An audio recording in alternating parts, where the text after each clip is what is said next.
Why don't you sit here? Bill can sit here. The first question I kind of was interested in asking is what you think each has contributed to the computer and technology industry, starting with you, Steve, for Bill, and vice versa. I think, but the biggest thing was Bill was really focused on software before almost anybody else had a clue that it was really the software. Bill, how about the contribution of Steve and Apple? Well, first I want to clarify, I'm not fake Steve Jobs. I actually looked at an Apple ad from 1978. It was a print ad that shows you how ancient it was, and it said thousands of people have discovered the Apple computer. Thousands of people. We had some very strange ads back then. We had one where it was in a kitchen, and there was a woman that looked like the wife. And she was typing in recipes on the computer with the husband looking on approvingly in the back. Yeah, stuff like that. Most people, some people here, but I don't think most people know that there was actually some Microsoft software in that Apple II computer. Do you want to talk about what happened there, or how that occurred? The original Apple II BASIC, the integer BASIC, we had nothing to do with. But then there was a floating point one where, and I mostly worked with Woz on that. Let me tell this story. So Woz, and so we're getting a lot of input that people want this BASIC to be floating point. And like we're begging Woz, please make this floating point. Who's we? How many people are in Apple? Well, me. Yeah. We're begging Woz to make this floating point. And he just never does it, and he wrote it by hand on paper. And how much was I think you were telling us earlier? It was $31,000. That Apple paid you for the floating point BASIC. And I flew out to Apple. I spent 2 days there getting the cassette. The cassette tapes were the main ways that people stored things at the time. Right. And, that was fun. And so we were working together. The schedules were uncertain. The quality was uncertain. The price. When Steve first came up, it was going to be a lot cheaper computer than it ended up being, but that was fine. So we made this bet that the paradigm shift would be graphics interface, and in particular that the Macintosh would make that happen with 128K of memory, 22K of which was for the screen buffer, 14K was for the operating system. So it was 14K. Yeah, 14K. Yeah, and we were actually negotiating a deal to invest and make some commitments and things with Gil Amelio. Next thing I knew, Steve called me up and said, "Don't worry about that negotiation with Gil Amelio.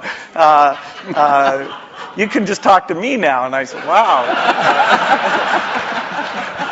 How do you look at yourselves in this landscape today? Because you are competitors in certain ways, which is the American way, right? We watch the commercials. And you get annoyed at each other from time to time. You know what? I have to confess, I like PC Guy better. Yeah, he's great. I like him. The art of those commercials is not to be mean, but it's actually for the guys to like each other.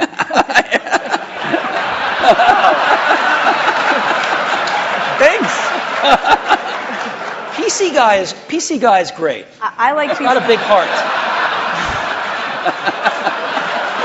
And in a few cases like the Zune, that if you go over to that group, they think of Apple as a competitor.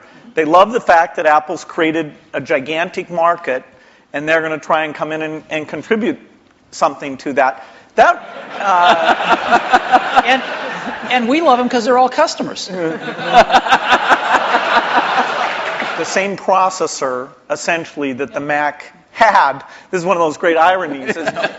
They were switching away from that processor while the Xbox 360 was adopting it, but for good reasons, actually, in both cases. We try and do things that way. So that was the development system for the early people getting their software ready for the introduction of Xbox 360. And we never ran an ad on that. I see. Admirable restraint. That's wonderful. There were hundreds of them. Steve is so known for his restraint. I assume you carry a tablet PC. I don't know what brand it is. Maybe you change them up. I don't know.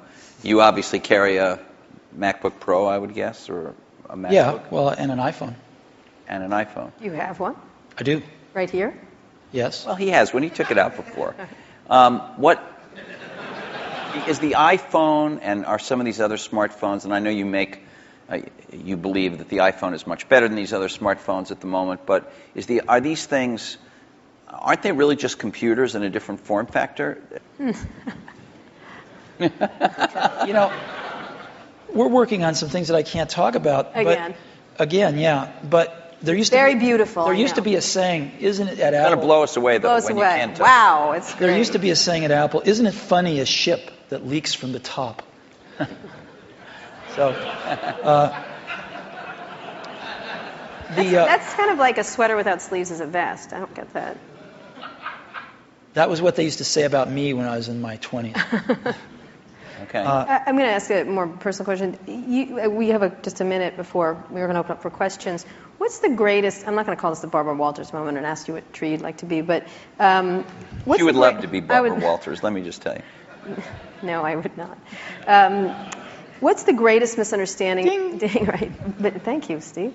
About your relationship. I mean, you're obviously going to go down in history as history books already said kind of thing. But what's the greatest misunderstanding between in your relationship and about each other?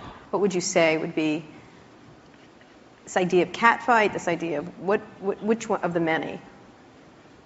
We've kept our marriage secret for over a decade now. Canada. That trip to Canada. Mm-hmm.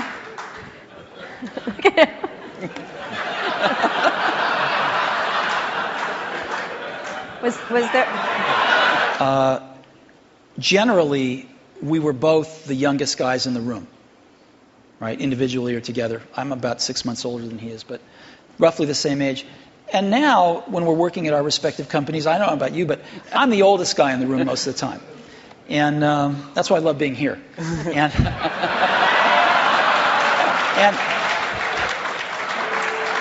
so happy to oblige. Happy to oblige. And I think of most things in life as either a Bob Dylan or a Beatles song. But there's that one line in that one Beatles song, you and I have memories longer than the road that stretches out ahead. And that's clearly true here. Well, you know what? I think we should end it there. Let's just end it there. I'm going to have a little tear right here. Thank you. Thank you very much. Thank you so much. Sure. Thank you. Thank you.